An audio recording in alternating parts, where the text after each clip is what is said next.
How sweet is it out here today? Just a few weeks ago, everything was brown and dead looking, and look how alive it looks out here today. Unbelievable. It's good to be alive. It's good to have an attitude of hope and encouragement, and the idea that we are recreated because of Christ's life is unbelievable. And you can read about that in 2 Corinthians chapter 5. I was motivated to read that this morning and ponder it a little bit. And then a friend just called me and was talking about some anxiety of a friend of his. And I thought back about what I was reading in 2 Corinthians 5 this morning. And I thought, man, that is just a good chapter to spend some time hanging out.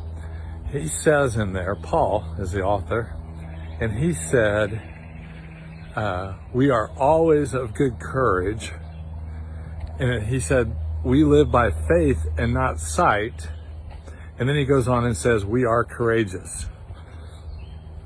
And what it told me was, if you read back in Joshua, before they had the Spirit of God living in them, they were constantly told, be strong and courageous, be strong and courageous. And that was something they had to do intellectually. But him saying we are always strong and courageous now suggests it's more of an identity thing. That because the Spirit of God united His Spirit with our spirit, the moment we trusted in Christ, we became courageous. That's who we are. It's not what we do.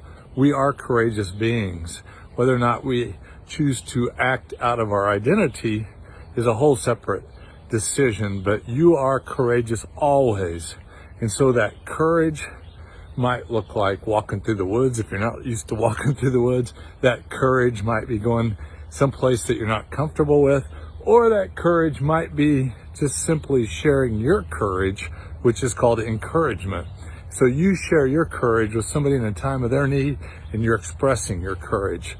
Be courageous today.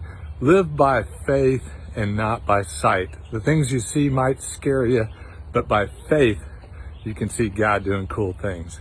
I hope to see you guys soon.